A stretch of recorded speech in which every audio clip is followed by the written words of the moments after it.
ask for your blessing and wisdom upon this Parliament. Direct and prosper our proceedings to the peace and welfare of the people of Solomon Islands. We ask this in the name of our Lord and Savior, Jesus Christ. Amen.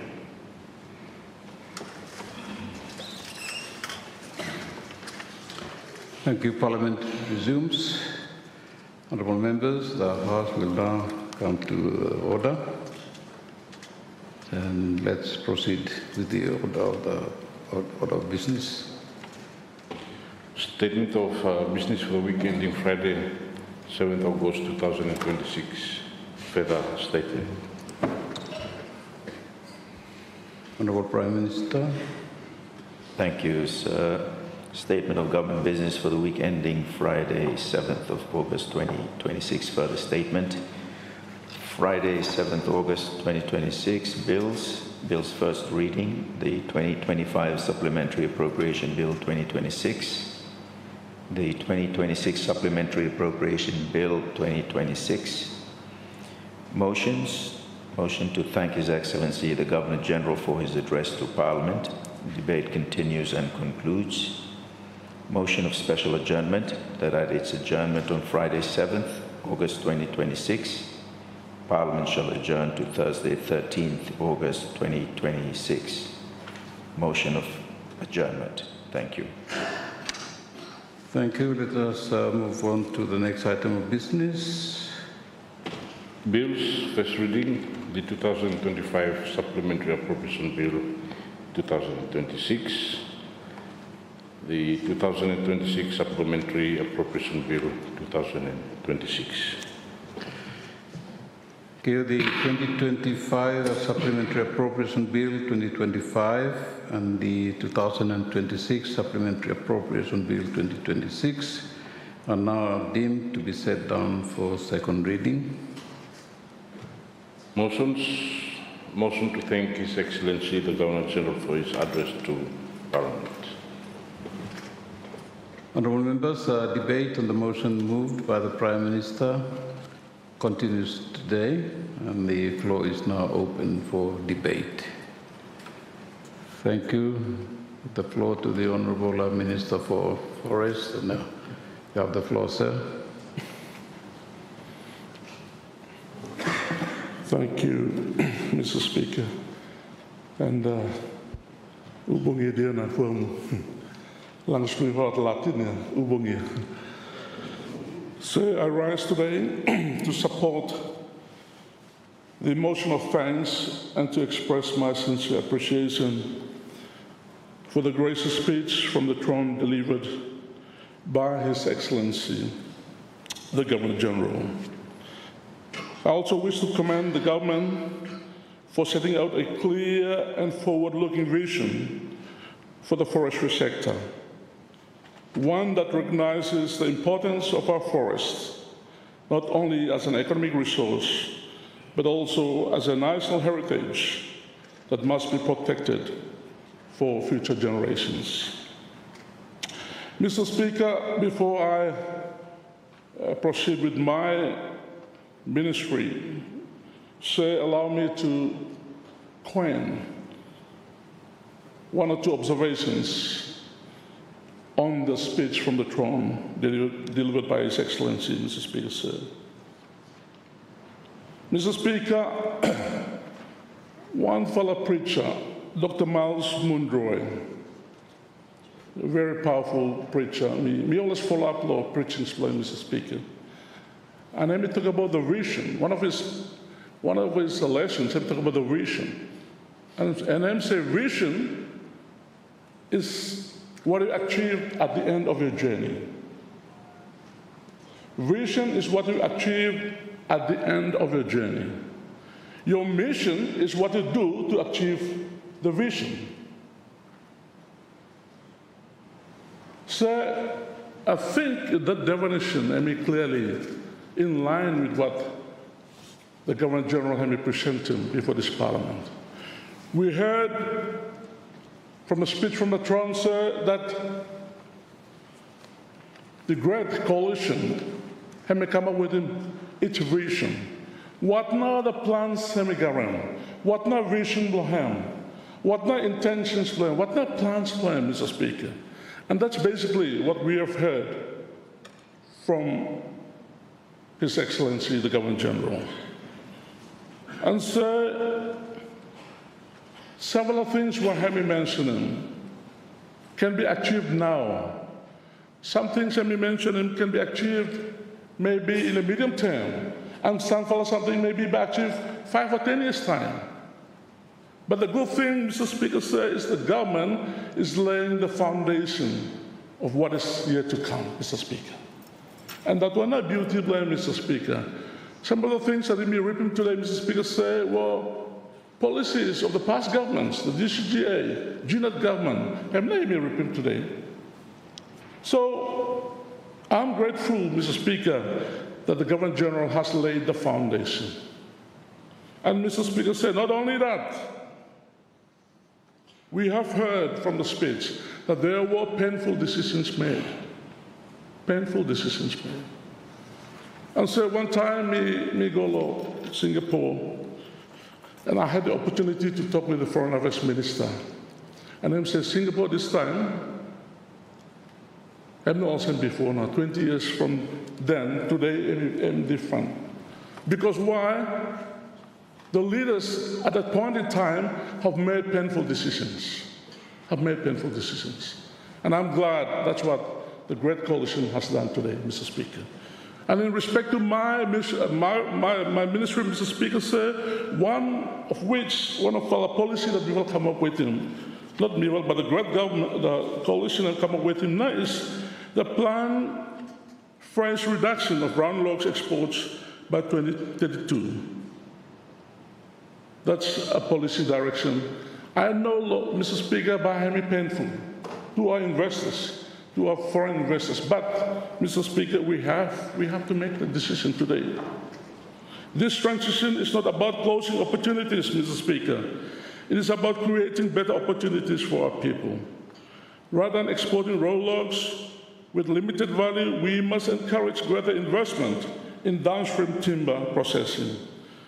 By processing timber locally into finished or semi-finished products, we can create more employment, develop local industries, improve skills, and retain a greater share of the value generated from our forest resources within Solomon Islands. So, Mr. Speaker, this transformation will require strong collaboration between government, provincial authorities, customary landowners, the private sector, and our development partners.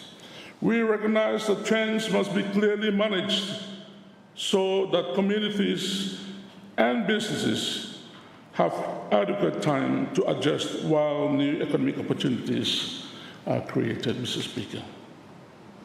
Honorable Speaker, reforestation and forest restoration will also become central priorities of my ministry. Large areas of our country has been affected by unsustainable logging practices over many years. These degraded areas must be restored through well-planned reforestation programs using suitable indigenous and commercial tree species.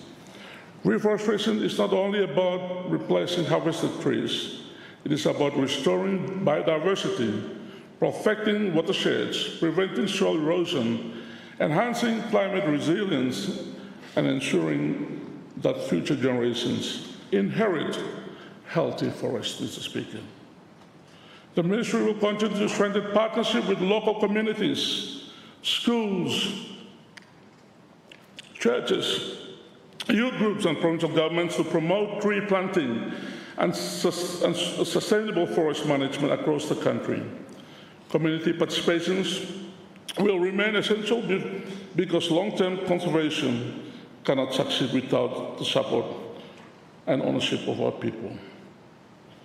Mr. Speaker, the government is equally committed to strengthening enforcement against illegal logging and corruption. Illegal activities undermine responsible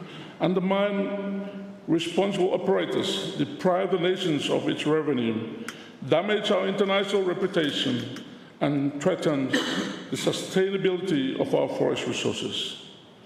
We will continue strengthening monitoring systems, improve compliance, enhance transparency, and building the capacity of forest officers to ensure that our laws are applied fairly and consistently, Mr. Speaker. Sir, Kashmiri land owners must remain the rightful custodian of our vast majority of our forests. Their rights, interests, and traditional knowledge must always be respected. Sustainable forestry cannot succeed unless landowners receive a fair share of benefits arising from the use of their resources. And this one, Mr. Speaker, it's really true. Currently, what we have at the moment, it's not a fair sharing, Mr. Speaker. And if you look at logging, 15% goes to the landowners, 25% goes to the government, and the 60% goes to the contractor. And so my ministry, we are ensuring, and we will make sure that there is fair and equal sharing of the benefits of our resources, equally shared to our people, Mr. Speaker. Research and innovation will also play an increasingly important role in achieving our forestry objectives. As Minister responsible for forest and research, I believe that sound policy must be supported by credible scientific evidence. Our ministry will continue investing in forest resource assessments, biodiversity research, climate adaptation studies, and improve silvicultural practices. We will strengthen collaboration with our universities, regional institutions, and international research organizations to ensure that Solomon Islands benefit from the latest scientific knowledge and technological innovations. So, the speech from the throne also outlines the government's commitment to establishing a national framework for carbon trade and REDD+. These emerging opportunities have the potential to provide new sources of income for our people, while encouraging forest conservation and sustainable land management. However, this mechanism must be implemented carefully, transparently, and in a way that protects the rights of our Kashmiri landowners. We will work closely with all stakeholders to develop appropriate legal, institutional, and technical arrangements so that Solomon Islands can participate confidently in international carbon markets whilst ensuring that benefits are shared fairly and equitably. Furthermore, sir, the government recognizes the importance of preparing our forestry sector for new international market requirements, including emerging European regulation on sustainable and deforestation-free products. Strengthening our national systems for forest legality, traceability, certification, and sustainable forest management will help maintain access to valuable international markets and strengthen the reputation of Solomon Islands as a responsible supplier of forest products, Mr. Speaker. Mr. Speaker, the journey towards sustainable forests will not be without challenges. It requires political commitment, institutional strengthening, adequate resources, and the active participation of every stakeholders. Yet I am confident that by working together, we can transform our forestry sector into one that balances economic development with environmental stewardship and social responsibility. Our forests are far more than timber. They provide clean water, protect biodiversity, support agriculture, preserve cultural identity, and contribute to climate resilience. They are a national inheritance that we hold in trust for future generations. The decisions we make today will determine whether our children inherit healthy forests or depleted landscapes. So, in conclusion, I reaffirm my ministry's commitment to implementing the vision outlined in the speech from the throne. We will work diligently to promote sustainable forest management, strengthen research and innovation, support responsible investment, protect the rights of Kashmiri landowners, restore degraded forests, and build a forestry sector that contributes to lasting national prosperity. So let me conclude here with one of my favorite scriptures. In Proverbs, hymns say, many are the plans in the man's heart, but God's purpose will prevail. Mr. Speaker, we have the plan of the government before us, but God's purpose will prevail. And that is why we have to pray for the government, so that every plans that are being implemented, being according to God's purpose and plan for this nation, Solomon Islands. With these few remarks, Honourable Speaker, I offer my full support for the motion of thanks and the government's vision for the forestry sector. Thank you, Honourable Speaker. And I Thank you, Honourable. Let me give the floor to the Honourable MP for West Quayo first, please. Thank you, Mr. Speaker. Thank you for recognizing the honourable member for West Quayo constituency and the opportunity to contribute to this important debate on behalf of my good people of West Quayo, following the speech from the throne delivered in this honourable chamber on the 4th of August by His Excellency the Governor-General. Mr. Speaker, let me begin with my conveying my sincere respect and appreciation to His Excellency, the Governor-General. As the constitutional representative of His Majesty King Charles III and the head of state of a sovereign nation, he has faithfully discharged his solemn duty in opening the 4th meeting of the first session of the 12th Parliament. Chair, I join the House in thanking him for his service. Mr. Speaker, Chair, I also take this opportunity to congratulate the Honourable Member for Auke Langalanga on his successful election as Prime Minister, the second Prime Minister of this 12th Parliament, and the 14th Prime Minister of Solomon Islands. Furthermore, I further extend my congratulations to the Ministers of the Crown and the great coalition government as they assume the responsibility of leading our nation forward.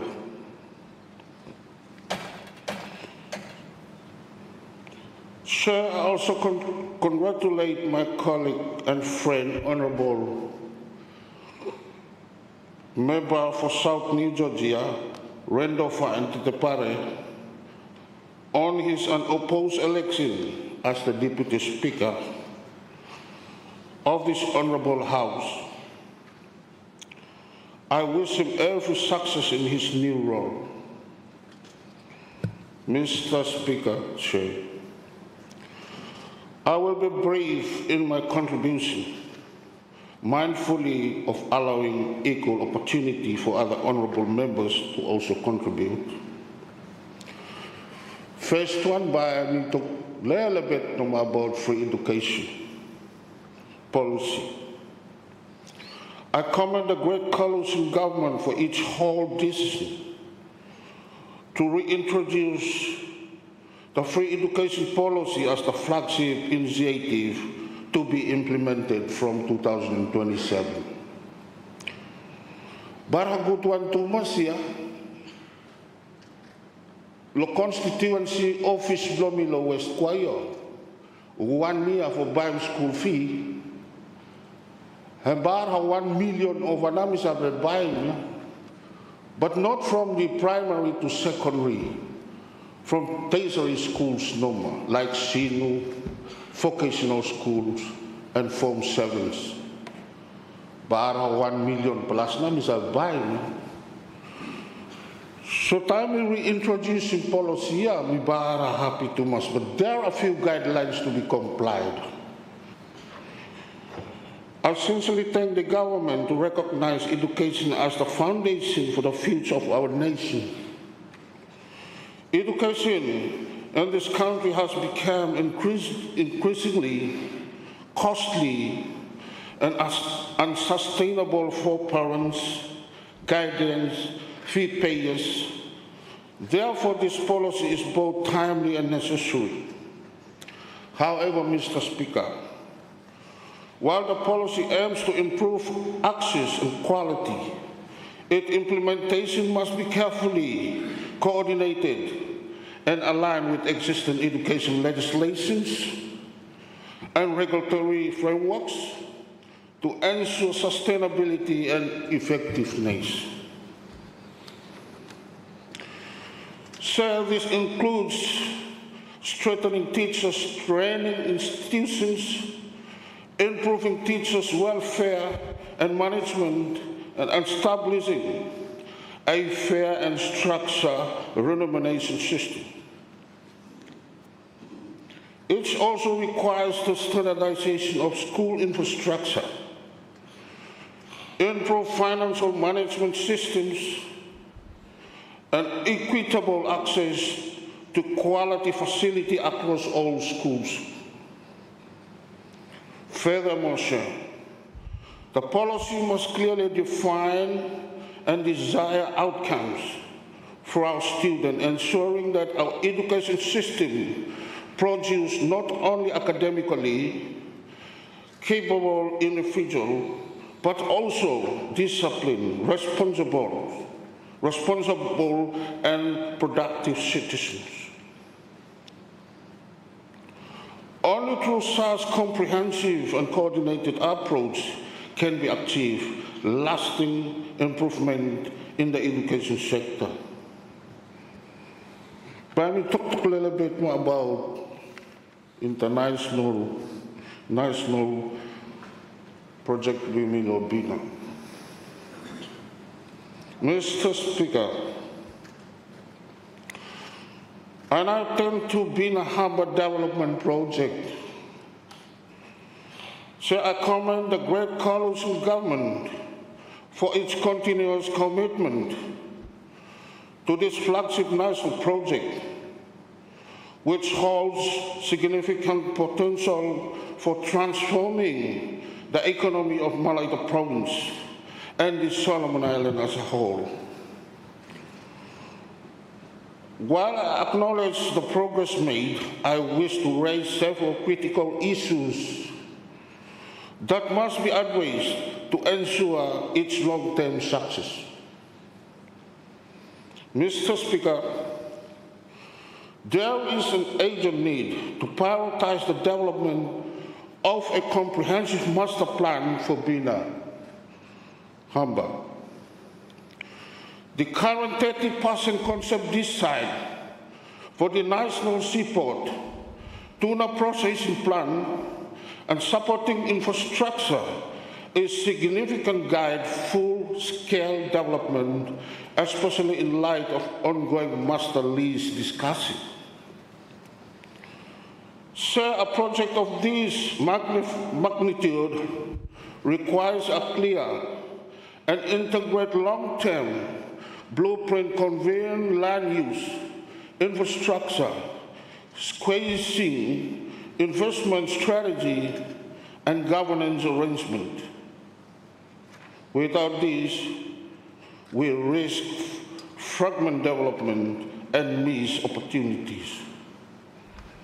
Mr. Speaker, the master lease, now in its 8th draft, remains a major concern.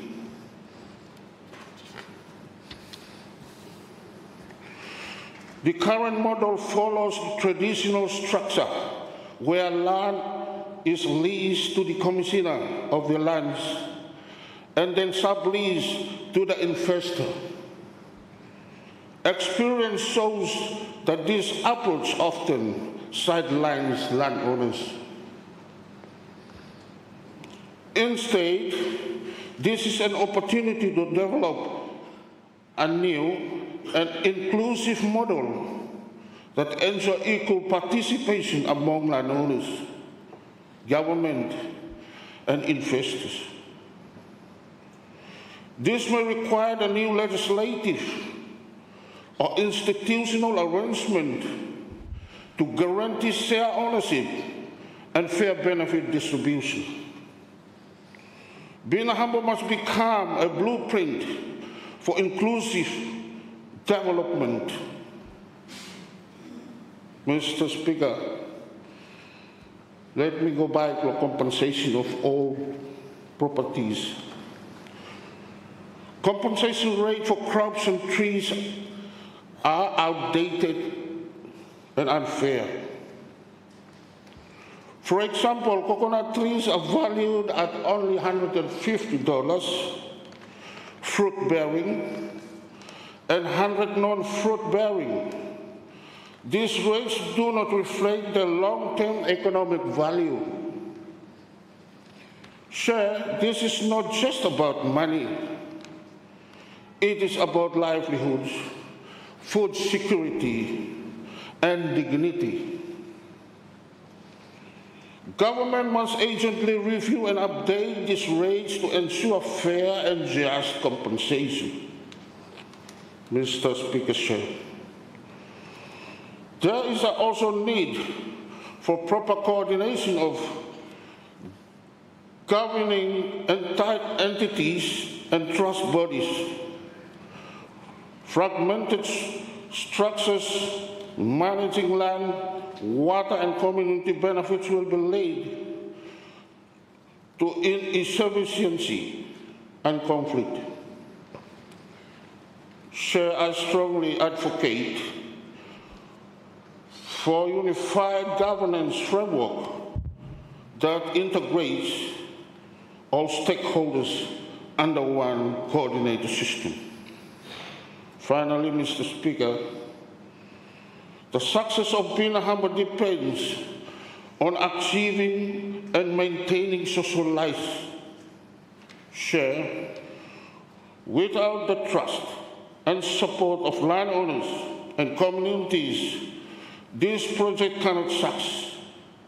Government must ensure mindfully engage transparency and genuine participation of our people at all stages. Therefore, Mr. Speaker, I urge the great coalition government under the able leadership of our Honorable Prime Minister to make Binahamba a defining model of our time, one that inclusive, equitable, and transformative. Share, let this project stand as a testament to the resilience of our people and the struggle endured over the past 30 years. Let it justify the way, and let it become the benchmark for national development, one that future generations will look upon with pride. Mr. Speaker, sir, with these few remarks, I support the motion. I resume my seat. Thank you, Honourable Member. We give the floor now to the Honourable Member for Gabugotu. Have the floor, sir. Thank you, Mr. Speaker, for giving me the opportunity. I rise on behalf of my good people of Gabugotu to support the motion in thanking the Governor-General for delivering the speech from the throne. At the outset, Mr. Speaker, I record my profound respect for His Excellency and for the Constitutional Office for delivering the speech. Mr. Speaker, I would also like to take this opportunity for thanking this House for electing our new Deputy Speaker, Honorable Debergira, member for South Georgia, Rendo Vantatepari, for taking up this position as the Deputy Speaker. And also I wish to record my sincere congratulations to both Goro Kanal Province and Makere Province for the second appointed day celebration. Mr. Speaker, the speech from the throne highlighted very important policies, which, Mr. Speaker, I honestly feel very happy and honored and supportive of those policies were outlined by the Governor-General through the speech from the throne, Mr. Speaker. However, Mr. Speaker, our people have heard enough ambitious speeches before this House, and I believe that all the areas that are covered in the speech will be taken on board seriously by our respective ministries, wherever I look after over the policies or work over the policies, Mr. Speaker. And I have very high confidence, great government, that they will do a better job, do a great job for attaining all the policies were delivered through the speech from the throne, Mr. Speaker.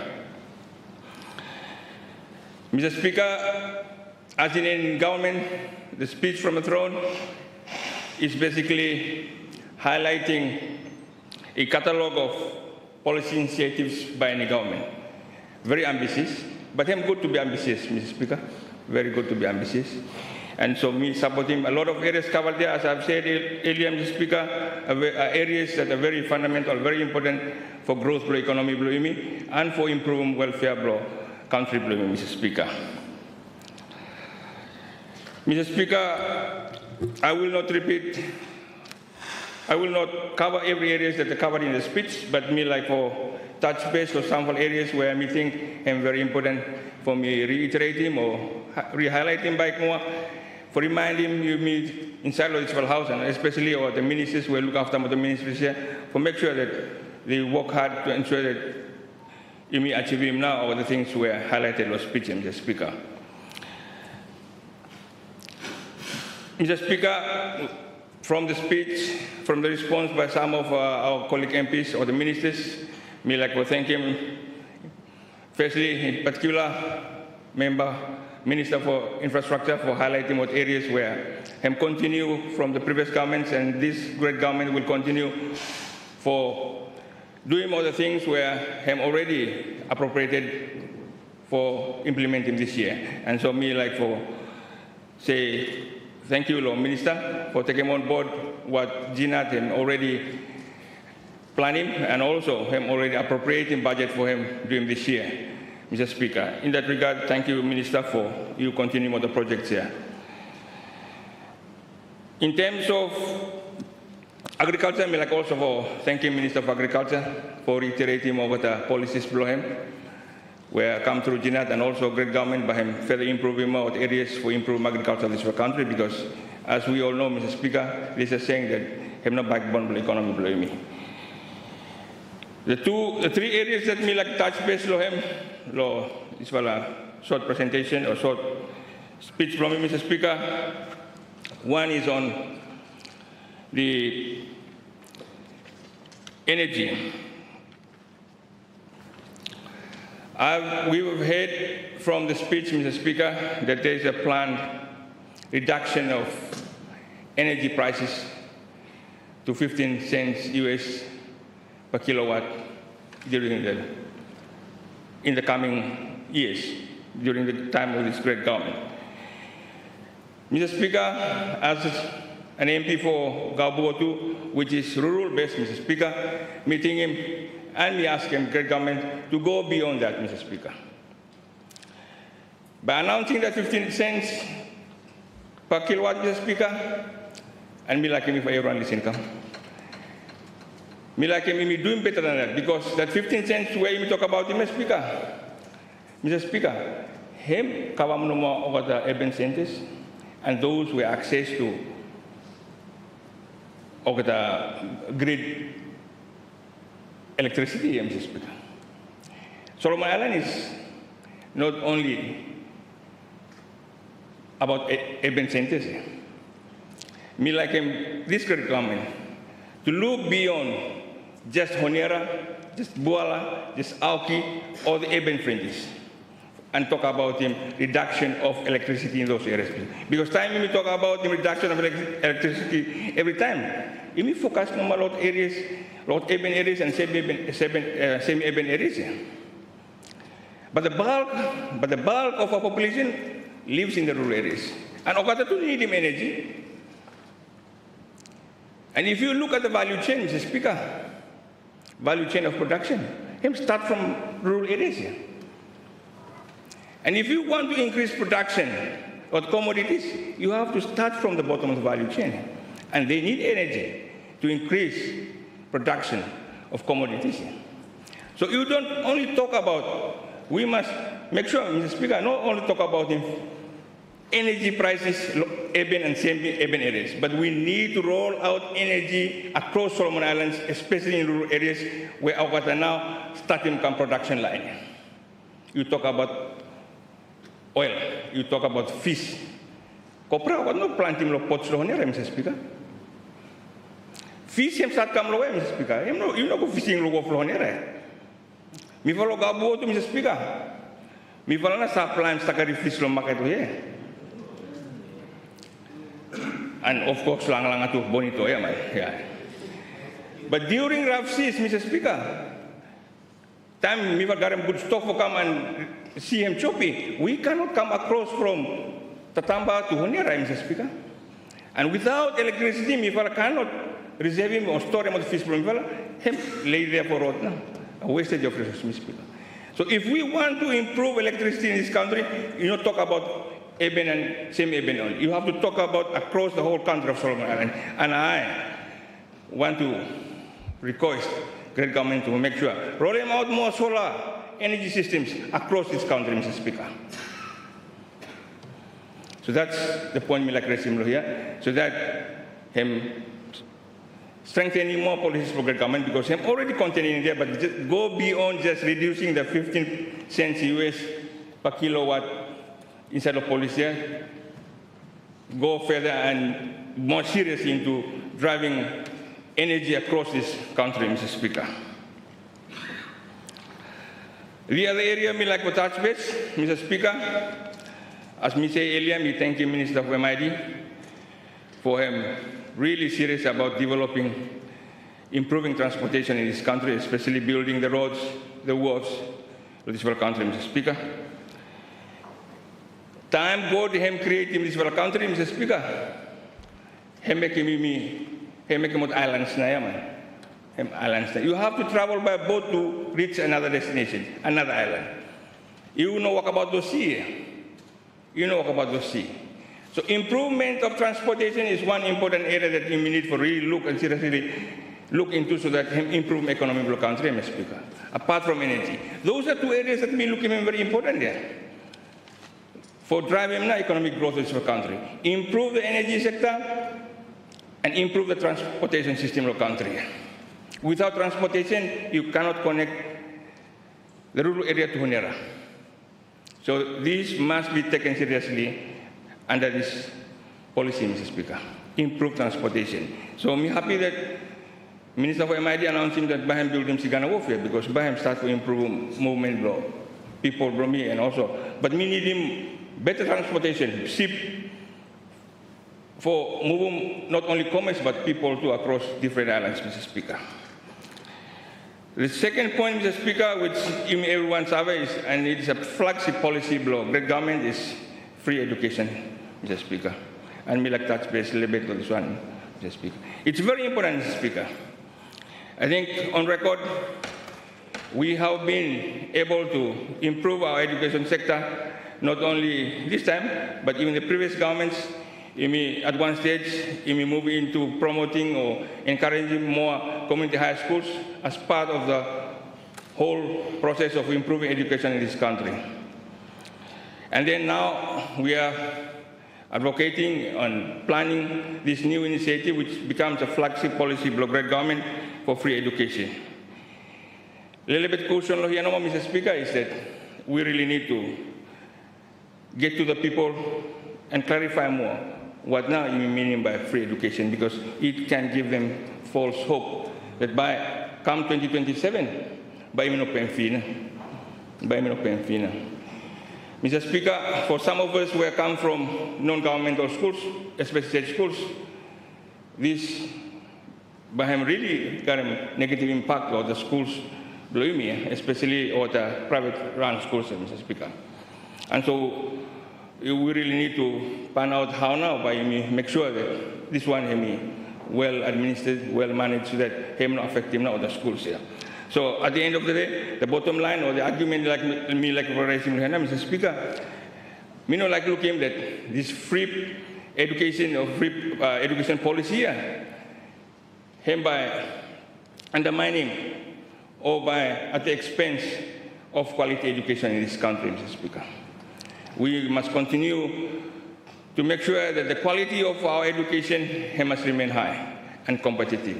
So, me like put him across or this honorable House that this policy initiative is good, excellent, but make sure that it does not come at the expense of quality below education, Mr. Speaker.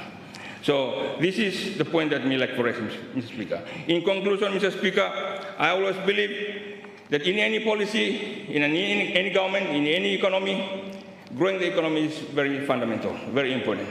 And me like him that whatever policies that you may come up with them, whatever initiatives that you may got him, Mr. Speaker, it must point towards growing this economy.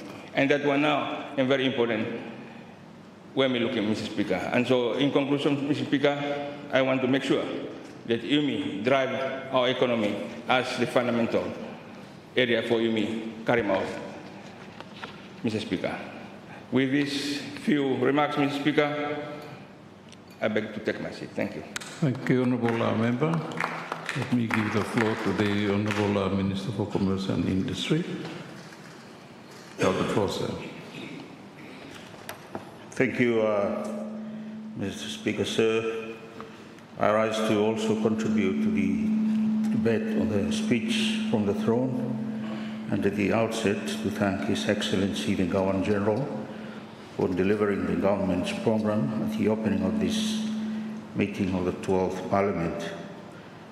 Sir, our people want better health care, better schools, and police who actually respond. They need decent jobs and fair system that gives them access to business, loans, and real opportunities. For these reasons, every recent government has focused its policies on making these changes happen. Mr. Speaker, the Great Coalition too was formed for this, for reform, empowerment, accountability, and transformation. For the Ministry of Commerce, Industry, Labour and Immigration, those words have been translated into policies for business to be established, resources to be processed, exports shipped, workers employed, and rural families receiving fair returns. To make these policies happen, sir, the Ministry of Commerce, with support from other related ministries and development partners, is mandated with a challenging but vital role of supporting business in turning raw production into trade, support and idea become a business, and investment become a processing plant, and local product become an export. Our corporate plan commits us for building a fair, sustainable economy driven by innovation. We will support local enterprises, protect the rights of both workers and employees, and help keep our borders safe and orderly. Mr. Speaker, sir, we welcome the speech's emphasis on fiscal discipline, tax reform, the Sovereign Wealth Fund, financial sector reform, and the re-establishment of the National Bank of Solomon Islands. Sound public finance is indispensable.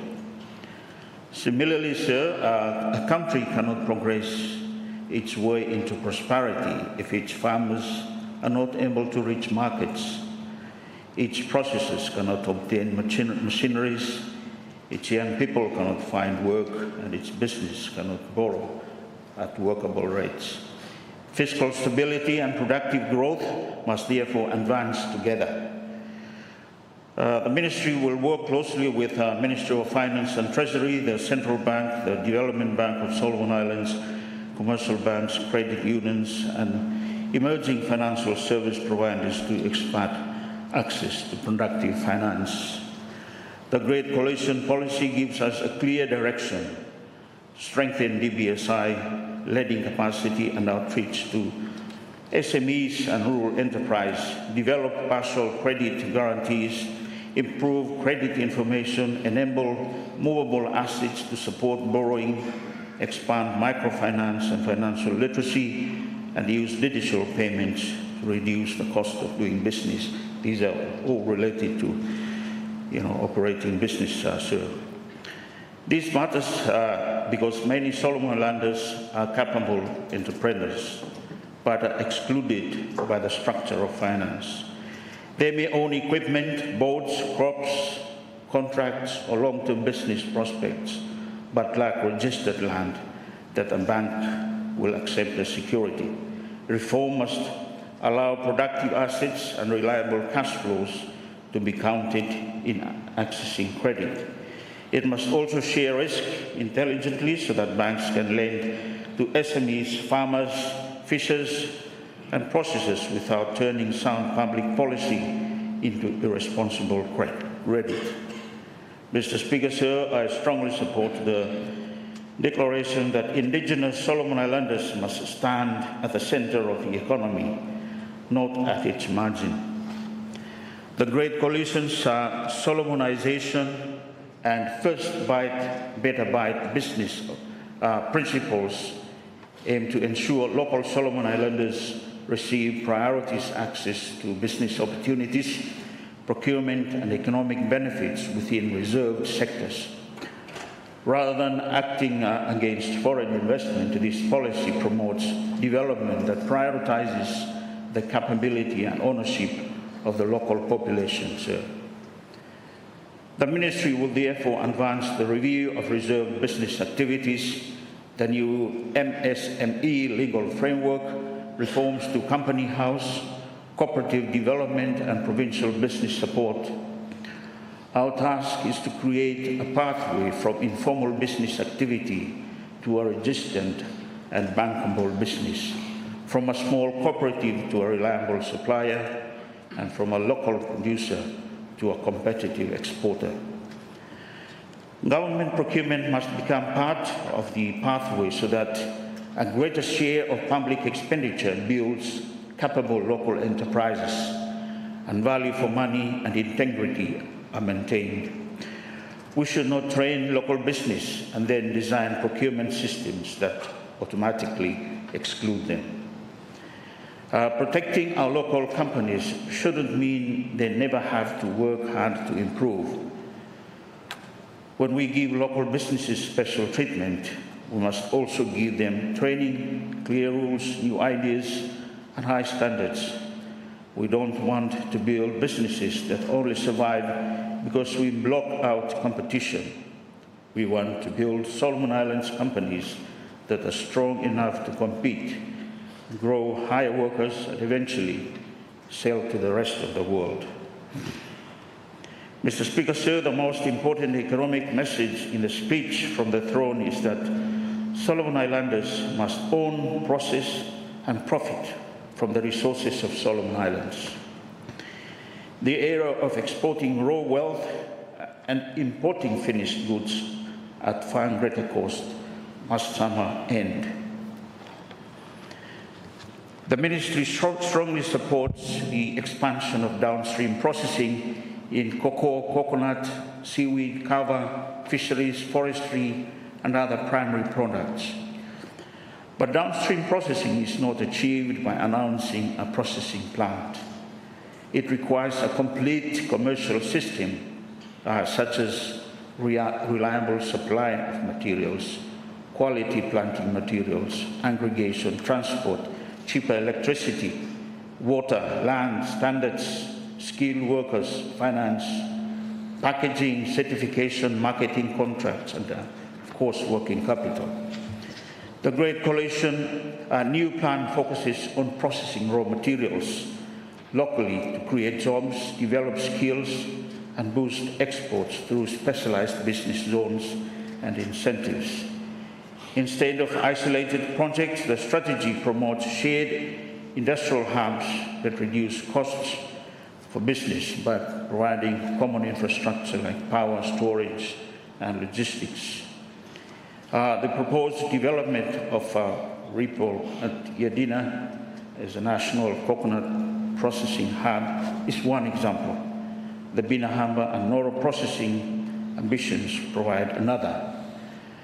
Similar commercial thinking must be applied to cocoa, coconut oil, copra products, coke, kava, seaweed, timber, fish, and the rest of the emerging aquaculture products.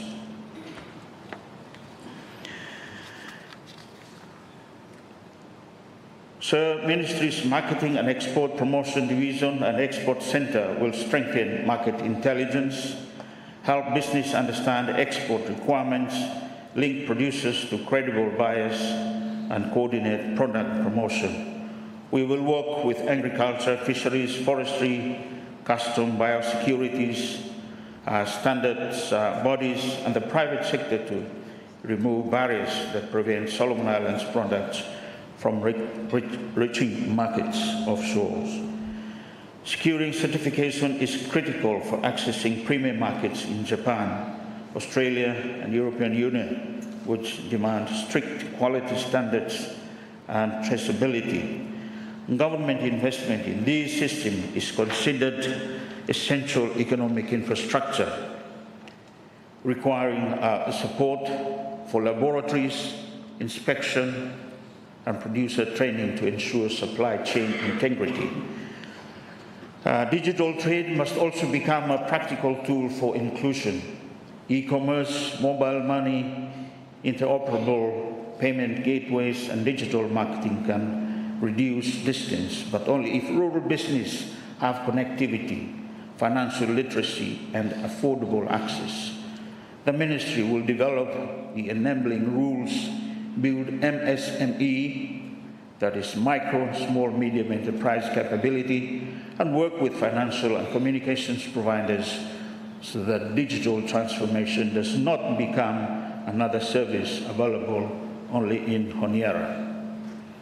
Mr. Speaker, Sir, Solomon Islands needs domestic and foreign investment. We need capital, technology, management expert, market infrastructure. But investment must be responsible, transparent, and aligned with national priorities. The review of the Foreign Investment Act should enable the Ministry to promote Solomon Islands as an investment destination and produce a system that is faster for credible investors and firmer against non-compliance. Invest Solomons should operate as a genuine one-stop facilitation and aftercare service while protecting reserved activities and ensuring that promised jobs, capital, and facilities are actually delivered. The Ministry aims to develop at least special economic zones under the term of the Great Coalition. The Ministry is progressively working towards this target. Mr. Speaker, Sir, economic growth that does not create decent work will not satisfy our people. The Ministry will advance the employment and job creation strategy, underline apprenticeships, trade testing, certification, and technical training with real vacancies and investment projects. Training program must begin with labor market demand so that we do not end with graduates searching for work that does not exist. So we will review the employment, labor, safety at work and trade disputes legislation, the national employment policy, the apprenticeship policy, and the new legal minimum wage, which will soon be announced. These reforms must protect workers while supporting productive and sustainable enterprises. A minimum wage should provide a fair floor below which dignity cannot fall. It should also be informed by evidence, sector conditions, and a credible enforcement plan. Workplace safety is equally important. A job should never require a worker to trade life or health for wages. The Ministry will strengthen inspections, employer guidance, accident prevention, and compliance. We will also preserve the independence and effectiveness of the trade dispute panel so that employers and workers have confidence in fair and timely industrial justice.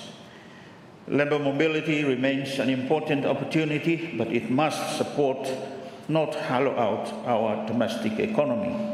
Workers going overseas should be properly prepared and protected. Returning workers should be assisted to convert savings and skills into businesses, housing and productive investment. At the same time, work permits for overseas workers must be based on genuine shortages, with obligation for skills transfer and succession planning wherever practical. Mr. Speaker, sir, immigration is both a national security function and an economic service. Investors, visitors, skilled workers, and returning citizens need efficient and predictable processing. The country needs secure borders, reliable identity systems, and firm enforcement. The Ministry will continue the development of a border management system, e-visa and biometric systems, while strengthening compliance and case management. The digital systems should reduce delay and discretion, improve records, and allow officers to focus resources on risk. Faster service for legitimate applicants must go hand in hand with stronger action against unlawful entry, permit abuse, trafficking, and other violations. So, fair market protects consumers from unsafe items, misleading claims, unfair prices, and wrong weights. Modern rules and strict price monitoring will help build trust. It will keep people safe from bad products and fake claims, will stop businesses from overcharging or using fake weights, create a level playing field where everyone follows the same rules, and update old laws so people feel safe spending their money. These are works which my ministry will endeavour to proceed with.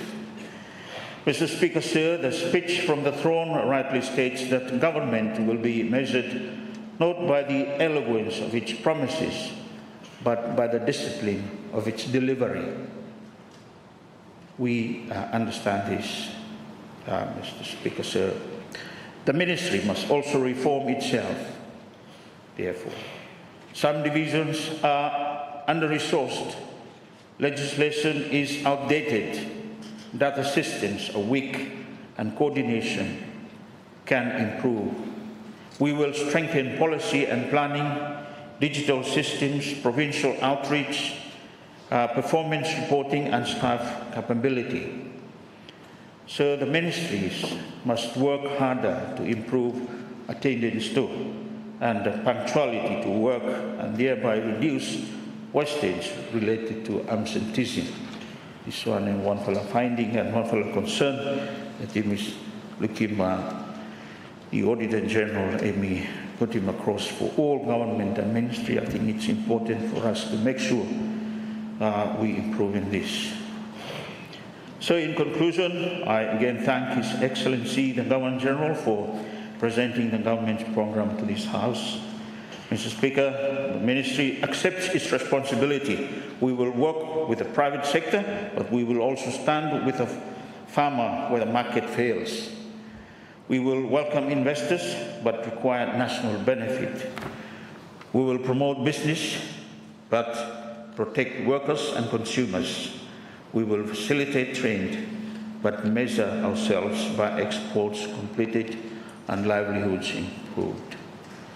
Mr. Speaker, sir, I thank His Excellency and support the speech from the throne. Thank you. Thank you, Honourable Minister. Let me give the floor now to the Chair of House Committee and MP for Fatleka. Thank you. Thank you, Mr. Speaker, for giving me this opportunity as Chair of House Committee for contribute this motion. Of course, me thank him, Chairman Law Education, for few times now him stand up, but I think Chairman Law House Committee need for contribute now. Mr. Speaker, me join him, others for thank him, His Excellency, for delivering speech to the throne, especially for laying out roadmap law, government intention, law policies for implementing law this for the coming period. And something me also like for congratulating the Honourable Prime Minister, the great government, especially of the ministers, for take on that important responsibility for serving nation and our people. Mr. Speaker, the speech from the throne had me outlining government policy priorities and legislative priority that by the great government by Hemi. Keen for implementing Hemi, something that good for this House, for debating, see how by Hemi measurable, achievable, and better outcome for our people, especially now those law Temotuosem speech and make reference to right to choice all, and that means bar for ordinary people law through areas now. As the chair of the House Committee, Mr. Speaker, I wish to speak from the perspective of Parliament institutional responsibility. While me touching that one, Mr. Speaker, me a little bit no happy law, you and Prime Minister yesterday and this morning. That Order 15, and clear more that Friday and business flow me now.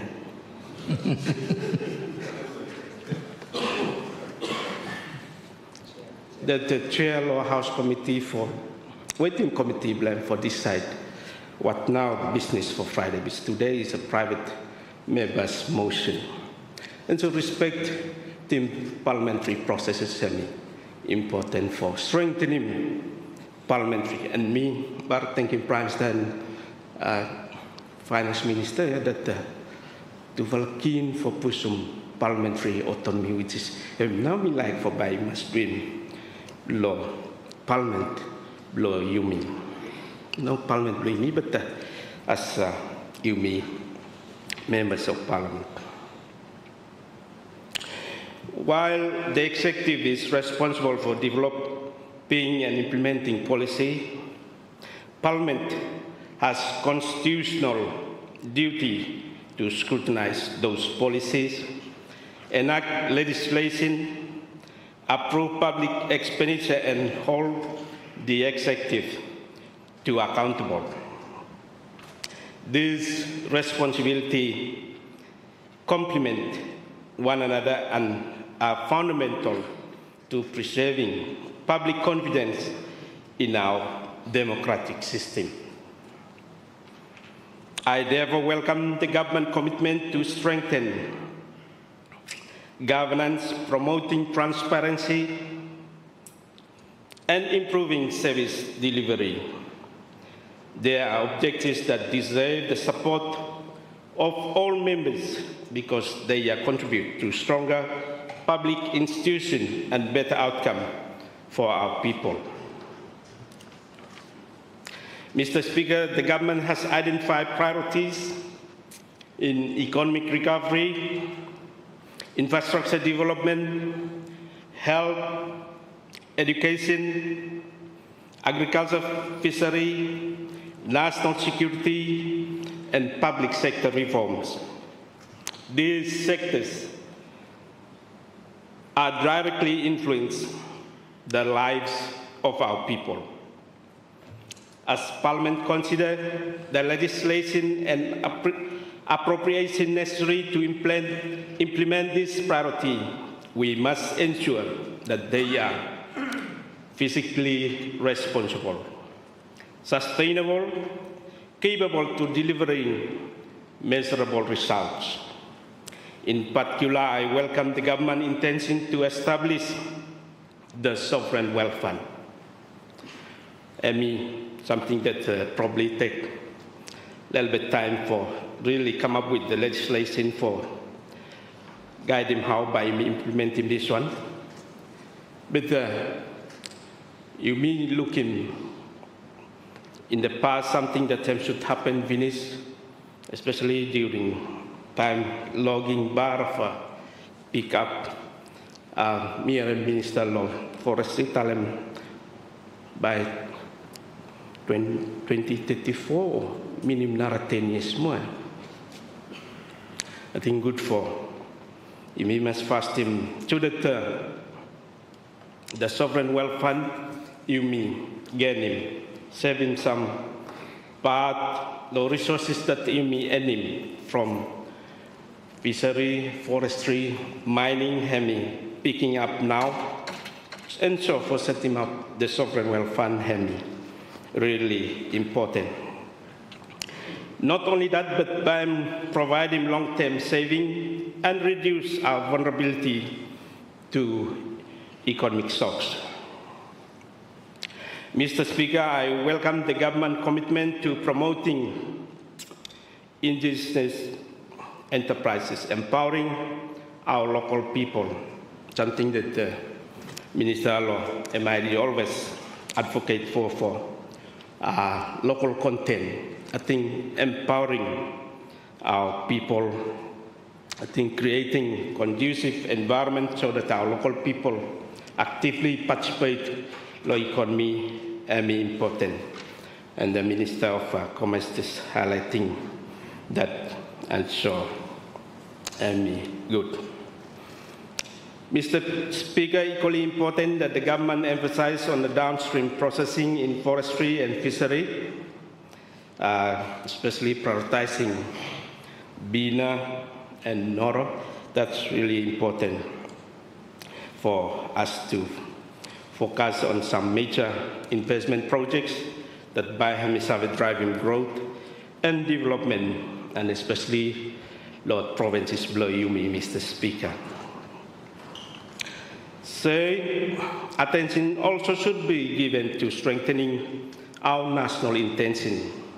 Strong institutions provide continuity, uphold the rule of law, and ensure that government programs are implemented fairly, transparently, and consistently.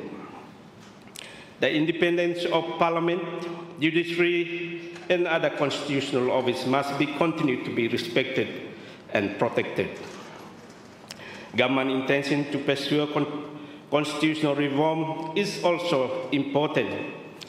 Constitutional reform should be guided by broader national consultation, careful legal consideration, and long-term national interests. Any reform should be strengthen democratic governance, protect fundamental rights, reflect aspirations of our people, especially our remote communities. So, as Member of Parliament for Fadle constituency, I welcome the policy that promotes inclusive development throughout our provinces and our rural communities. Many of our people continue to depend on agriculture and fishery. They have no livelihood blotter. Investment in infrastructure like road, Minister Hemi redeem or pipeline or the ongoing projects, me lebet no talem road blow mi varlo pat leke maybe by time lo budget na by me putum selen for him then by talem. Improving our schools, health facility, telecommunication, electricity, water will improve living standard, expand economic opportunity, and reduce inequalities between urban and rural provinces. Our young people deserve particular attention. Greater investment in education, technical and vocational training, entrepreneurship, and employment opportunity will equip them with skill needed to contribute productively to our nation's future.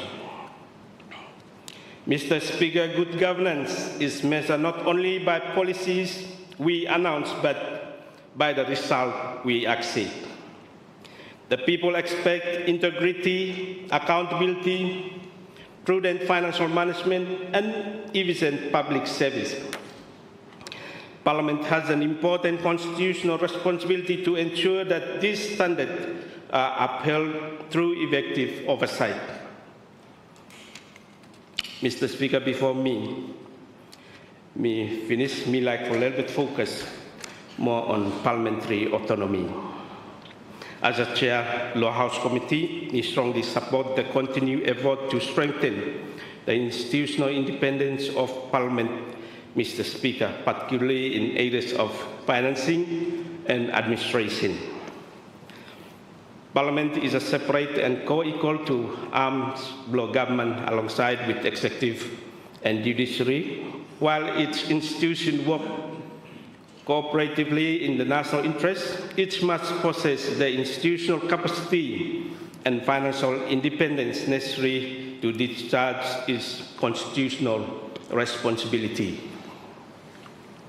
In this regard, I welcome the government recognition of importance of strengthening Parliament.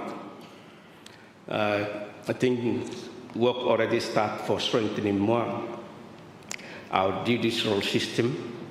Already government on that one. I think good for Parliament, for me, quickly also, and something that I'm working with the House Committee and Speaker with the Prime Minister's office for us to also quickly do that.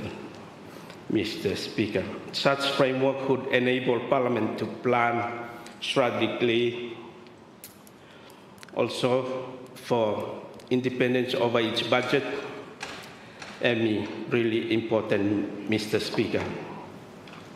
Administrative autonomy is also important for our Parliament.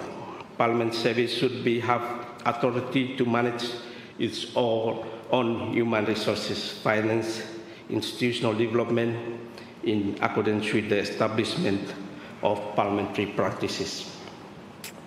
In this regard, Mr. Speaker, I welcome government recognition for importance of strengthening Parliament governance, Mr. Speaker. I encourage continued progress towards financing framework that provide Parliament with greater certainty and independence over budget or finance, Mr. Speaker.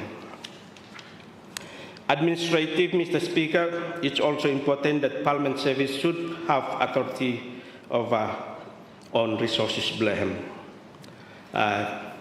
Me think, Mr. Speaker, for allowing Parliament for any summer on revenue blame too. Already I was approached recently for Samfala events or workshop for health law, Parliament law PTC, probably something for me. Look like for opening Parliament, see how by you me look at areas that Parliament survey make him money too.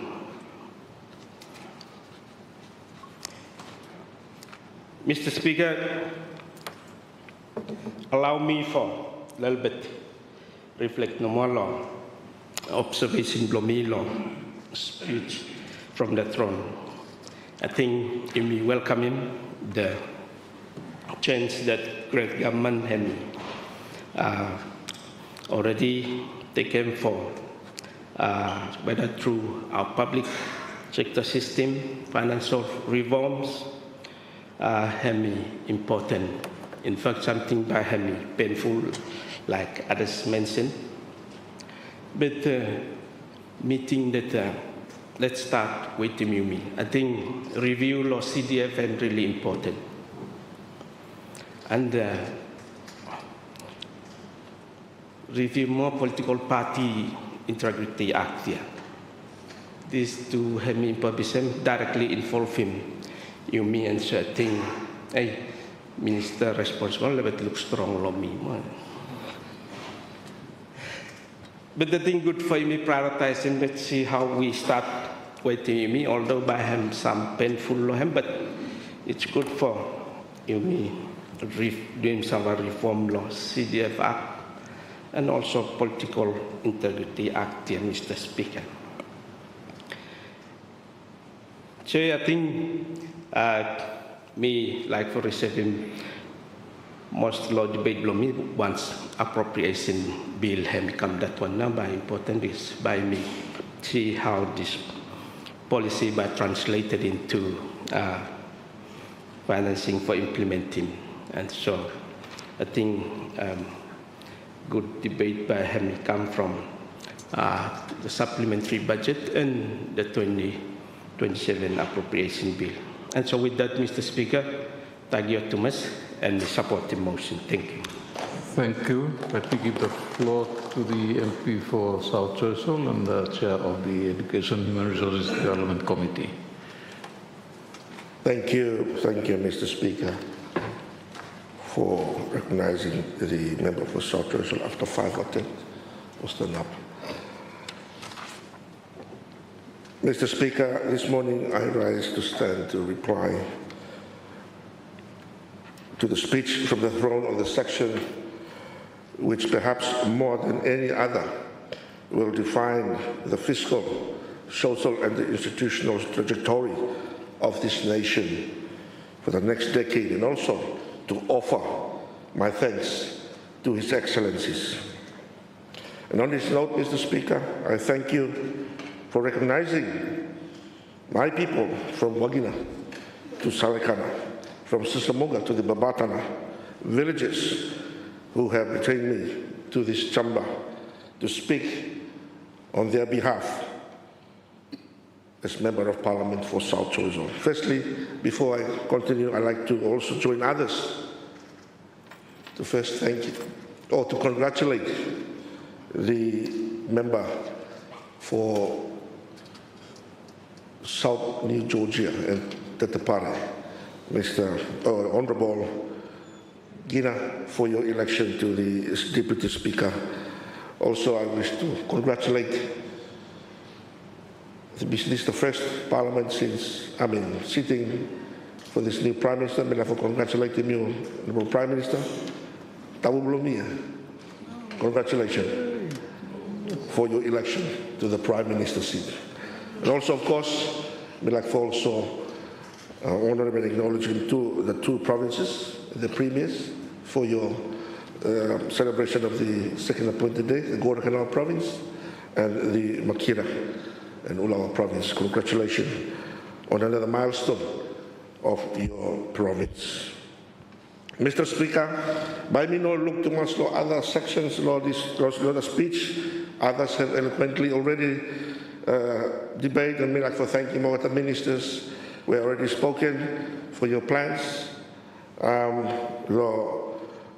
How you go about to implement the policy that has been put forward to this chamber by His Excellency the Governor-General. Mr. Speaker, I personally like for just refer to the section as the chairman of the Education and Training The Lord is for a free education policy. A lot of others were already mentioning, but I'd like to particularly dig deeper into that which the speech from the throne had described as the flagship of the government social program. Mr. Speaker, until the recent change of the government, I had the pleasure and honor to serve as the Minister of Education and Human Resource Development. I sat for close to 2 years in that chair that is currently now occupied by our current minister. I signed papers that go through to treasuries. I received the school census data. I read school by school teacher establishment returns.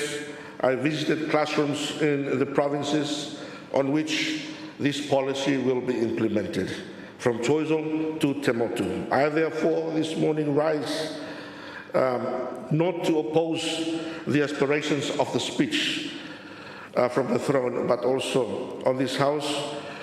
As the previous colleagues have already stated, we share the same as the government. No child in Solomon Island should be turned away from a classroom because of the poverty of their parents.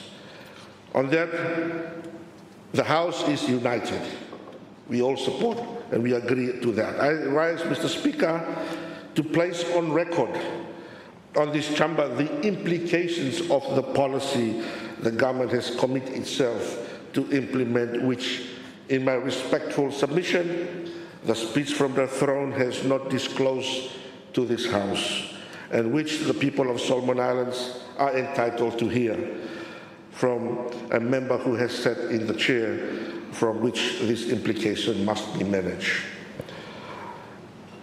Mr. Speaker, I shall address this in 5 implications: the urban drift, revenue strain, the infrastructure strain, the teacher training and teacher supply, and most fundamentally, the trade-off between access and quality. Mr. Speaker, what the speech promises, the government education paragraphs commit the government to a free education policy to nationwide implementation in 2027. The speech commits approximately SBD 1.4 billion to education in 2026, which described as among the largest of any sector. It commits the government to rolling out the Education Act 2023, to the restructuring of the ministry, to new salary structures of teachers, to a $300 billion Asian Development Bank's project for years 10 to 12 curriculum. And also I'd like to acknowledge the Australia and the New Zealand partnership for their ongoing support in education. Mr. Speaker, as the Leader of Opposition has already, over the course of the media releases in May and June this year, placed on record the question which the government has yet to answer on this policy: the definition questions, the costing questions, the sustainability questions, the sovereignty questions, and the practical alternative. I do not want to repeat this ground today, Mr. Speaker, but I want to extend to it. And I want to extend it into 5 implications which, as a former minister, I know this policy will produce, whether the government has planned for it or not. First implication, Mr. Speaker, is the urban drift.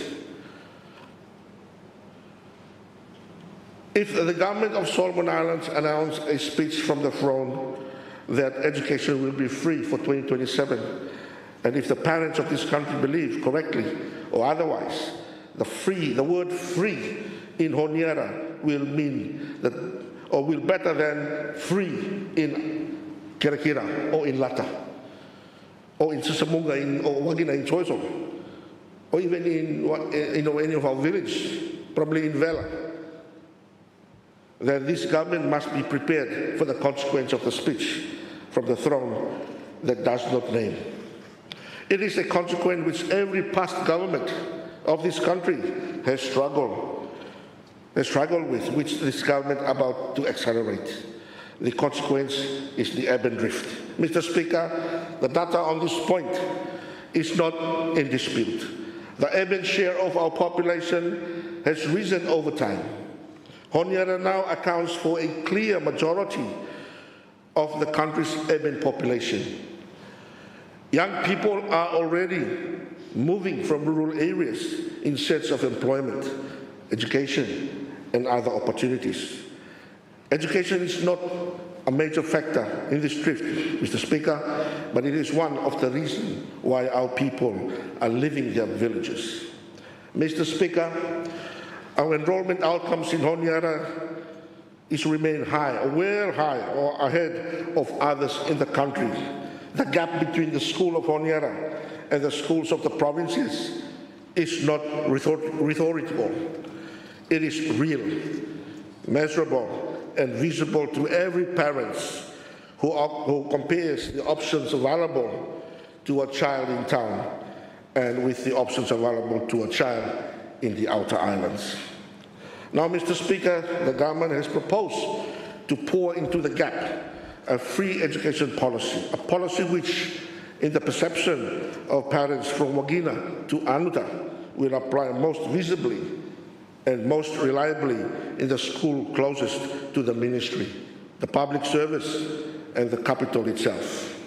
The perceptions may be right, the perceptions may be wrong, but the perceptions will drive migration. And this is not speculation, Mr. Speaker. In a country after country where fees that has been removed without first strengthening the rural and remote schools, access has expanded fastest where schools, teachers, transport, and school services were already within reach. Rural and remote communities have benefited later and in weaker measure where infrastructure and staffing were not prepared in advance. Mr. Speaker, in this House has been dealing with the consequence of urban drift for generations now. The Honiara City Council has been dealing with the consequence of urban drift for generations. The squatter settlements of the eastern and western outskirts of this city are with urban drifts. Look like when the government promised service that the province do not receive at the same time. The people of Guadalcanal have already stated very clearly that Honiara will not be extended anymore into their lands. The government's free education policy, unless it's anchored in rural delivery from the very first day of its rollout, will accelerate the drift. It will place more children in more overcrowded classrooms in Honiara. It will empty more classrooms in the provinces, which sends me and every other members you may see down this full house in this chamber. Mr. Speaker, that is not a fault of aspiration. It is a consequence of the design of the policy, and the speech from the throne does not tell this House how the government is proposing to manage it.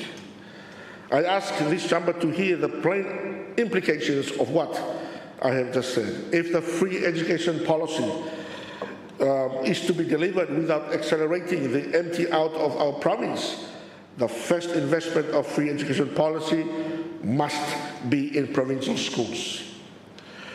There are boarding schools of Malaita, the day schools of Isabel, the community high schools of Reno and Bellona, the mission schools of Choizo, the outer island schools of Temotu, and that investment must be visibly ahead of the equivalent investments in Honiara, not behind it and not alongside it.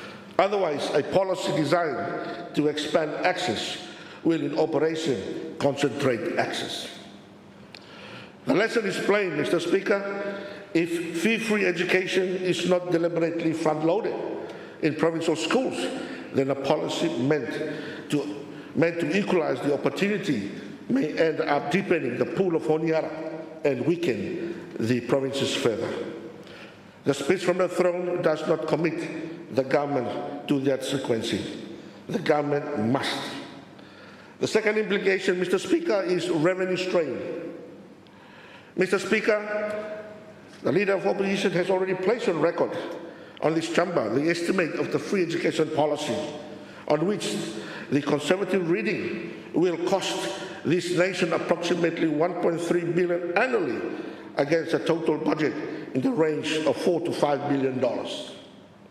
I do not this morning want to contest this figure, Mr. Speaker, but I do wish to place on record, from the perspective of a minister who has watched the education vote line by line, what a recurrent commitment of the scale actually means to the fiscal position of this country.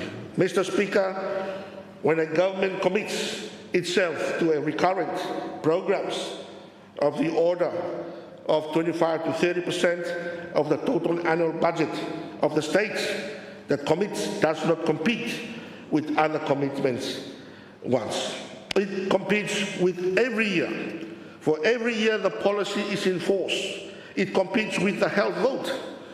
It competes with the infrastructure votes. It competes with the police votes. And it competes with the agriculture votes. And it competes with the productive sector votes. And in every year of a downturn, Mr. Speaker, every year the commodity price collapses. In every year of a natural disaster, in every year in which our revenue underperforms, the pressure will come. And Mr. Speaker, mitalen by this kind of something by come the shocks. And guess what? It will come with a cost. The revenue plan, the sensitive analysis, and the contingency plan, so that this chamber may satisfy itself that this policy passes the first of the three tests to which the opposition has already committed itself, the test of fiscal honesty. Third implication, Mr. Speaker, I would now want to turn to a matter of which, as former minister, I speak with directness and only that experience permits. The Ministry of Education and Human Resource Development oversees the school system that is unevenly distributed, unevenly resourced, unevenly staffed. Material are under-materialized or invested. Even before the promise of national fee-free rollout, baseline production, population growth was already placing pressure on classrooms and associated facilities. Mr. Speaker, let me place beside that reality a second one. Solomon Islands record thousands of additional children entering the educational system every year. That is the baseline rate of a new demand on school system.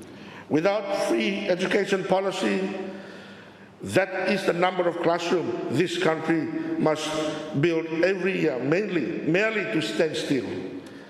Now let this House consider what happens on the day the free policy or education policy is announced to the nation implementation.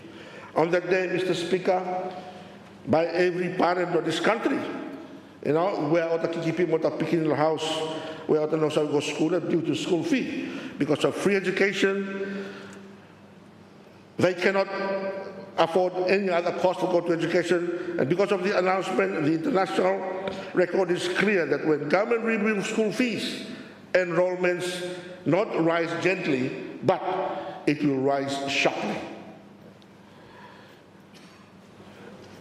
Study in Malawi, Uganda, Zambia, and other countries that have removed fee from school enrollment surged, Mr. Speaker, rapidly after the announcements, where classrooms, water system, dormitories, sanitation blocks, and learning materials were not built out ahead of time.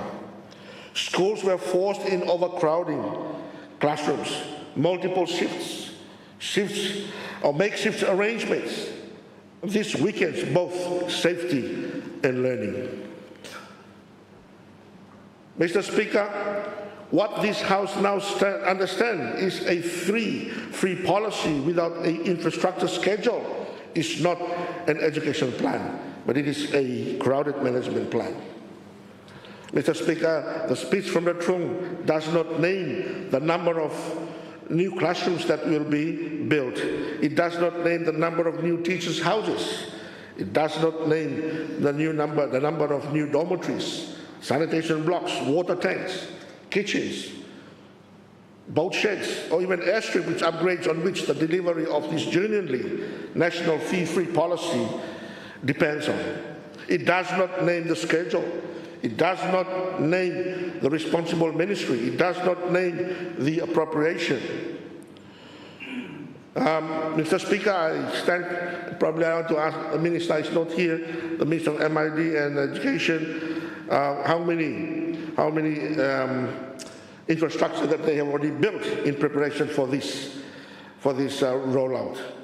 The number of new classrooms, teachers' houses, the dormitories, the blocks, the water tanks, by Education Authority and by schools, so that this chamber may be satisfied itself that the infrastructure will be ready when doors are open in 2027.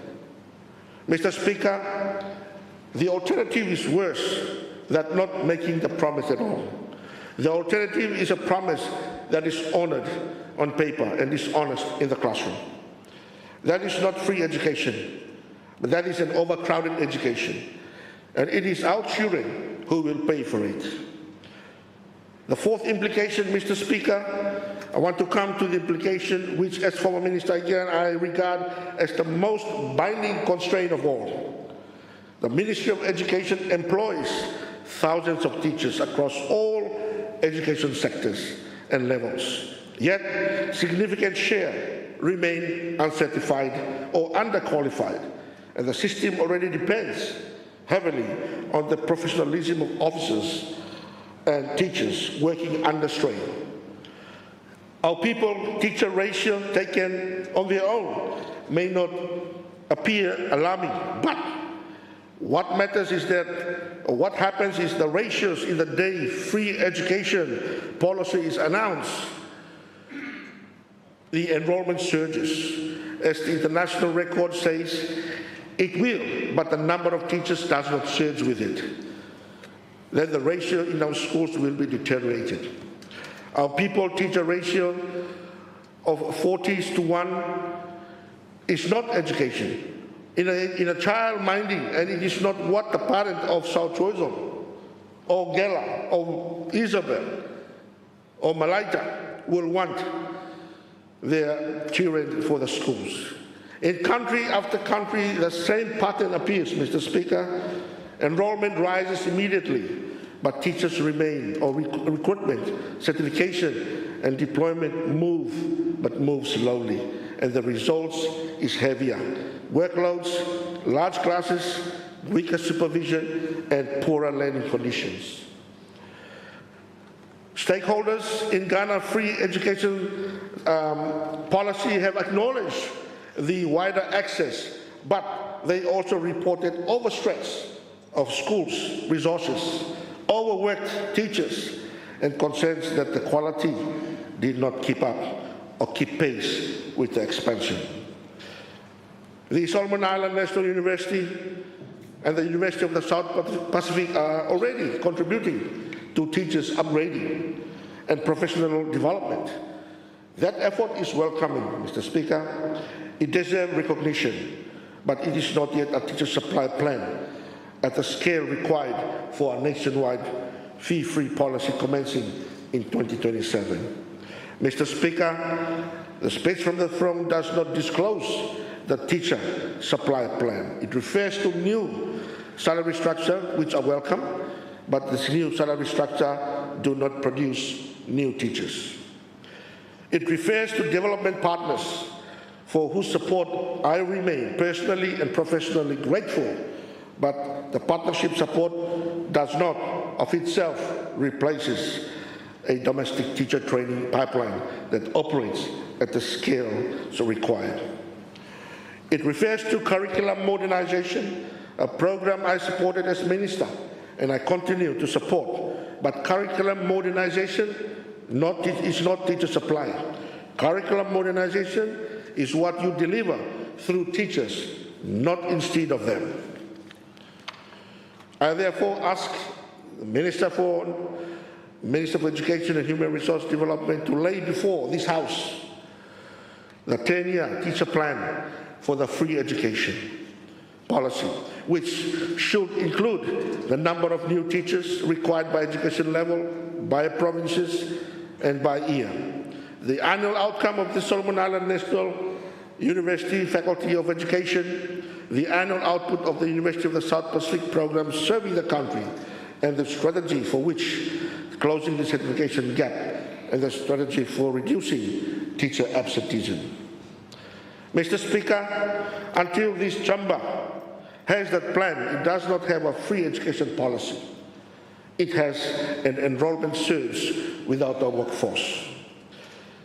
Fifth and final implication I like to put forward is the quality trade-off.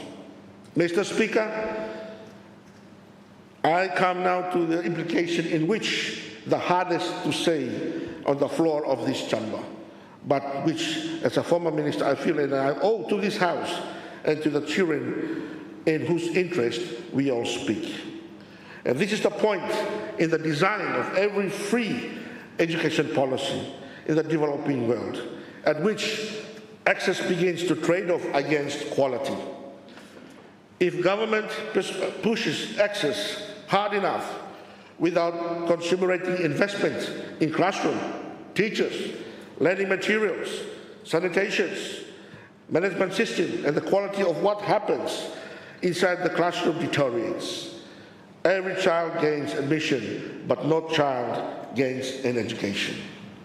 Mr. Speaker, this is not a hypothetical concern. It is a documented experience of countries that have attempted fee-free rollout at speed. Access improves first, equity improves next, and then the harder question emerges, whether the system can preserve literacy, numeracy, and classroom quality once the numbers rises. In Ghana, Mr. Speaker, access gains were widely recognized, but stakeholders also reported the resource strain, weaker preparedness among some entrants, and unresolved quality concerns. In Zambia, access and pass rates improved, yet pupil-teacher ratio also rose, reopening the quality question almost immediately. The same warning echoes across earlier reforms and other developing countries. If expansion outruns capacity, Mr. Speaker, quality pays the price.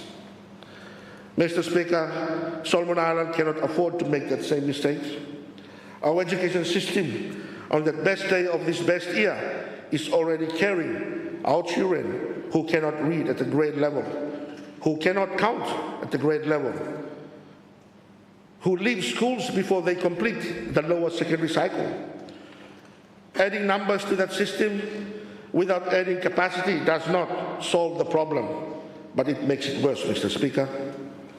If a child sits in a classroom of 40 or 50 taught by a teacher who is untrained, without a textbook, without a functioning water tap, without a functioning toilet, without a meal at a day, and without a parent who can help with homework in the evening, Mr. Speaker, that child is not receiving a free education. But this child is receiving a diminished education and calling it free.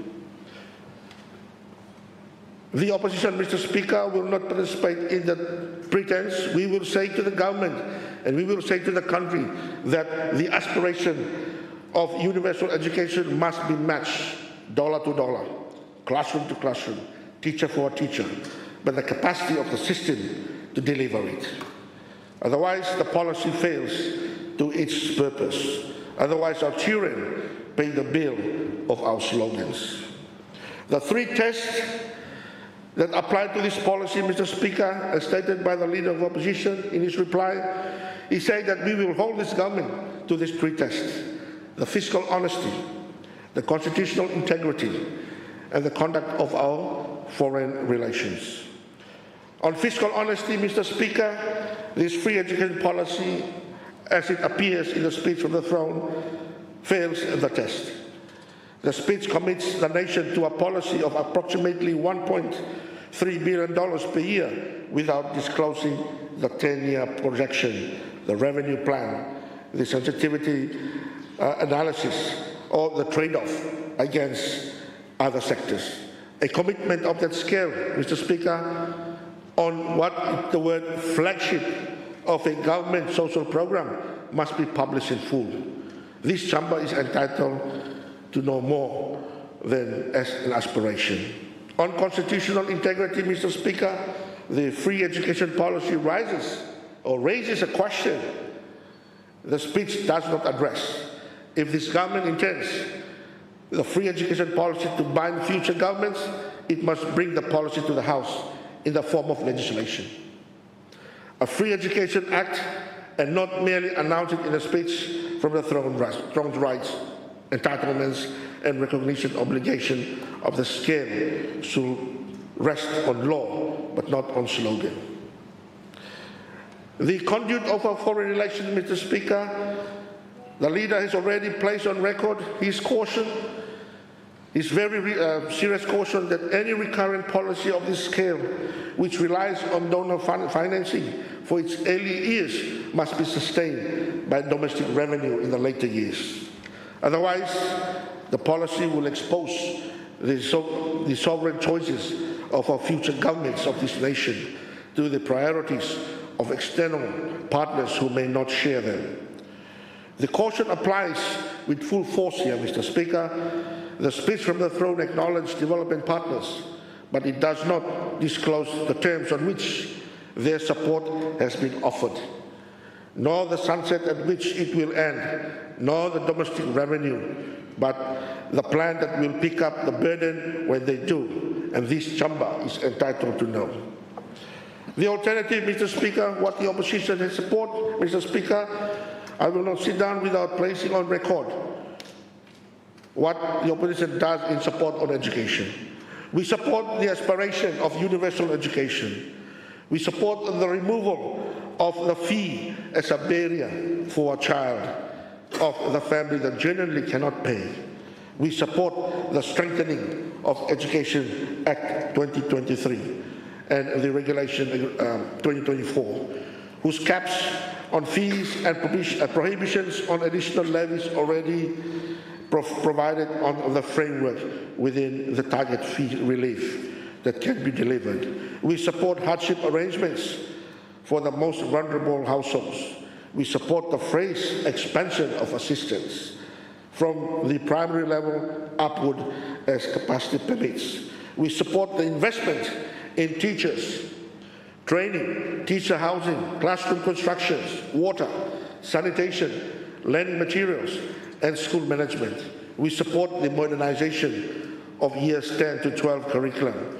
We support the recognition of parents and guidance as the first and most important teachers of every child. But, Mr. Speaker, the alternative must now be stated with greater clarity. First, target relief must come first. The child who cannot pay must not be excluded while the House debates slogans. Existing law and regulations should be used fully to protect vulnerable households now. Secondly, provincial capacity must come first. New classroom, dormitories, teachers' houses, water systems, and transport access in provinces and outer islands must be funded and built before a nationwide free announcement takes effect. If the province are not ready, the policy is not ready, Mr. Speaker. Thirdly, teachers and quality must come first. Training output must expanded. Certification gap must close. Absenteeism must be reduced. Minimum conditions for learning must be guaranteed before the entitlement is scaled nationally. The opposition does not oppose free education, Mr. Speaker, as an aspiration, but opposes announcing a national entitlement before the classrooms, the teachers, the dormitories, the water system, and the fiscal machinery existed to carry it. What we do not support, Mr. Speaker, is a policy of this scale announced by slogan where without the machinery of Free Education Act, without the fiscal projection of a treasury paper, without the infrastructure schedule of infrastructure paper, and without the teacher supply plan of a ministry paper. A policy of this scale, Mr. Speaker, deliver without these documents is not a policy. It is a promise, and a promise without machinery to keep them become disappointments, and disappointments in education are paid for by our children in this country. Mr. Speaker, before I sit down, I'd like to take this time to thank the great government. Cyclone Myla, the past few months, can hit him, constituency belum one for hard hit here. And then I reliably informed that directives have been given to schools, principals, for the exemption of the school fees for those in the red zones. And I'd like to thank the government for giving that directive, because sources of income, block the parents, for putting the beginning of schools have destroyed. And so on behalf of my people, the South Choizo, we are really affected, especially Ward 3, 4, and 5, and part of Ward 2. We are so grateful for the exemption of school fee. This allows our kids, our children, to go to school. But one question no one may like to ask it, I think my finance minister clarified, this time or probably in the supplementary, is the exemption of the fee. Principals are asking who's going to pay for that. You may forget him, meaning that the school is without money. And so by leader, Minister of Education, Finance, Baitala helping me to at least settle or assure the principals who's going to pay for that exemption here, for this good cause. And my constituency, we like to thank the government on this, allow the people to go to school without paying school fee. Mr. Speaker, as I close with a reflection, which I hope this House will hear in the spirit in which it is offered, I have sat in the chair of the current minister, which now occupies. I know what the papers say when they come to the ministry from the schools. I know what the head teachers of the provincial schools write when they do their annual report goes into. I know what the school census records when the enumerators return from the provinces. I know what the officers in the ministry says when the door is closed and the official speaks candidly to their minister. They say that the education system of Solomon Island is a system that is carried day by day by the professionalism of teachers who are underpaid, undertrained, or underhoused and underappreciated in schools that are under-resourced, under-maintained, and in too many cases unattended. They say that the system is close to these limits already, and that is the policy which surge demand without surging capacity will bring something that this country cannot easily rebuild. I say to this government, and I want to say to this chamber as well, that with the respect that this House is owed with the conjure that my former office requires of me, the free education policy as announced in the speech from the throne is not yet ready to be implemented. The machinery is not in place. The classrooms are not in place. The teachers are not in place. The dormitories are not in place. The fiscal envelope is not in place. The provincial sequencing is not in place. The legal framework is not in place. And that, Mr. Speaker, is the choice before this House. It's not between caring about education and failing to care about education. It is between repeating the pattern seen elsewhere, where access expanding faster than quality could be sustained, and building a Solomon Islands pathway in which access, quality, and fiscal responsibility raised together.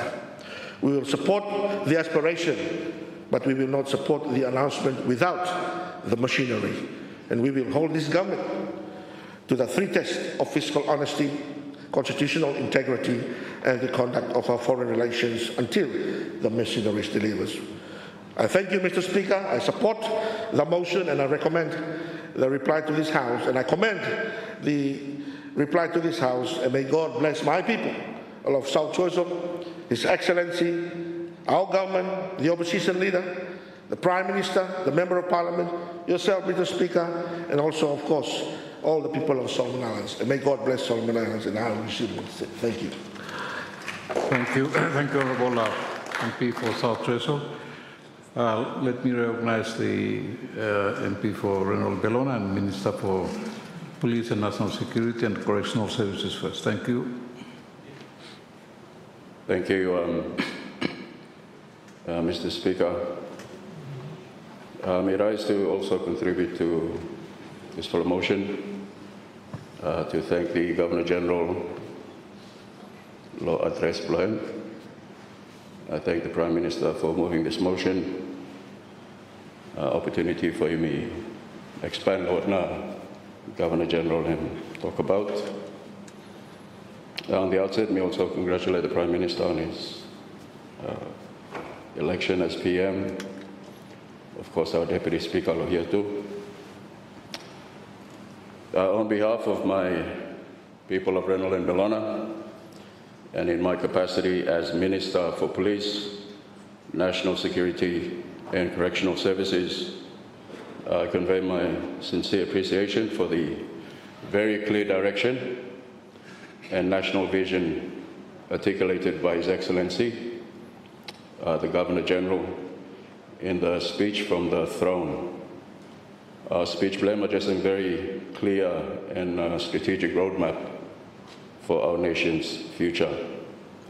And have also reaffirmed the government's commitment to strengthening peace, security, and rule of law as the foundation of sustainable development and national prosperity. Mr. Speaker, the speech from the throne affirms the government's commitment to transforming the Royal Solomon Islands Police Force into a modern and professional service.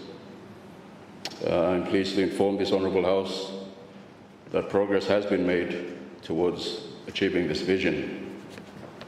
And having said that, me like acknowledging the former Minister of Police, the MP for Giza Kolobangara, for leading this very important ministry up until time where, regardless of what we have in common is probably a commitment to serve our people and country.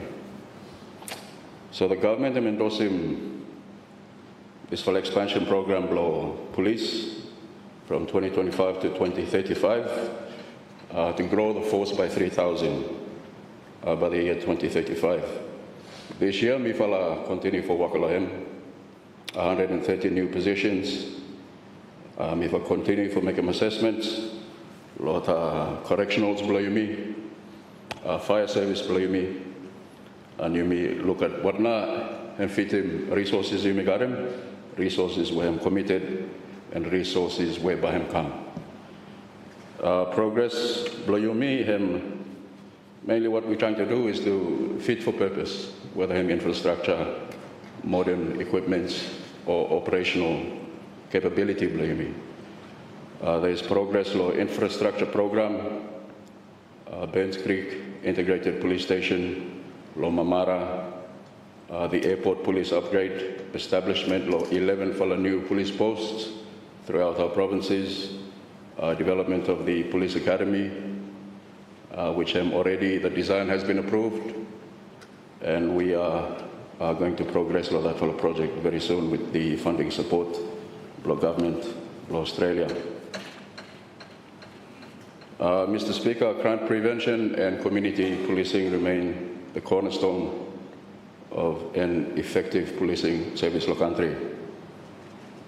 Ministry will continue to work for strengthening community policing, partnerships between provincial governments, churches, traditional leaders, and local communities.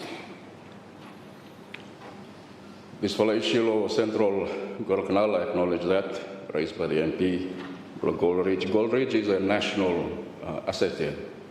Gold Ridge is the backbone of the economy, believe me.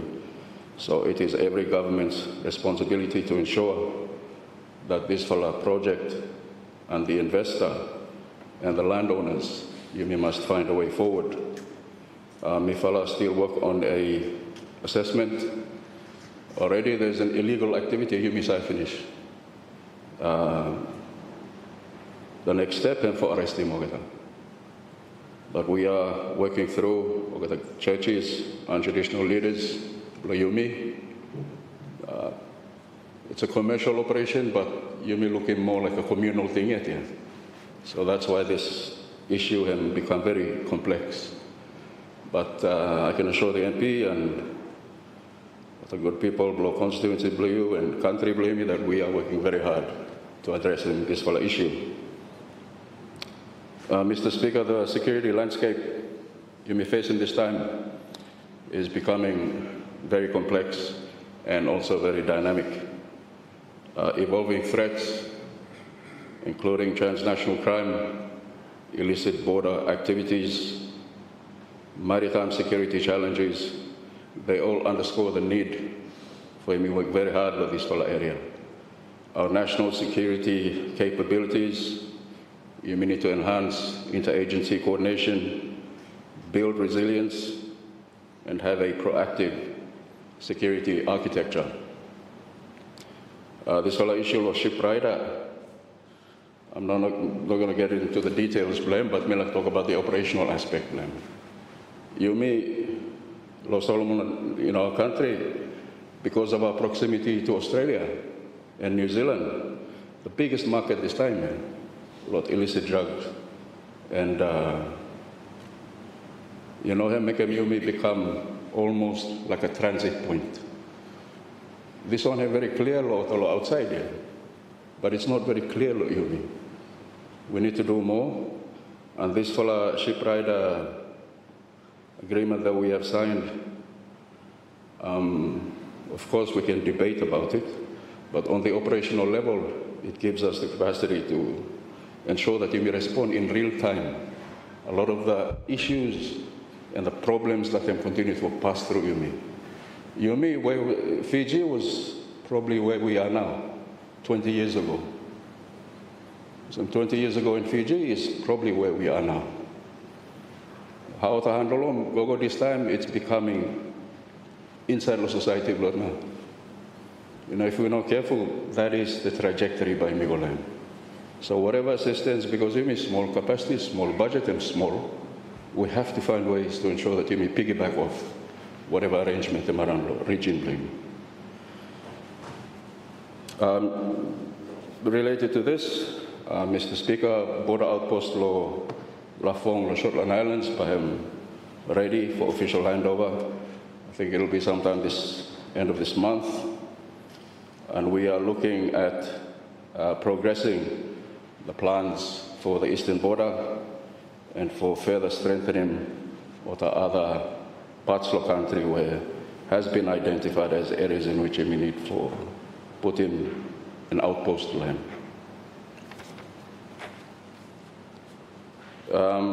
Mr. Speaker, a modern and capable security sector must always be supported by strong legislation. So the Ministry has reviewed the Police Act 2013, the Correctional Services Act 2007, and then MIFLA by also developing the National Security Bill, the National UXO Bill, the Intelligence Bill, and the Private Security Bill. So all these reforms have ensured that governance, accountability, national resilience, a lot of institutions blame me, and by able to respond to the emerging challenges we just talk about him. Mr. Speaker,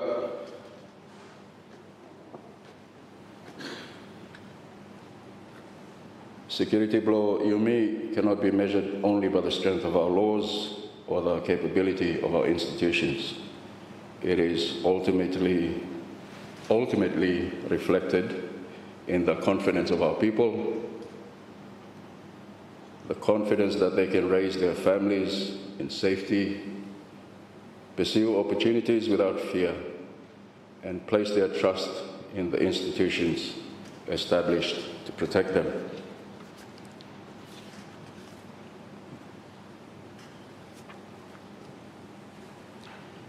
As we move forward, sir,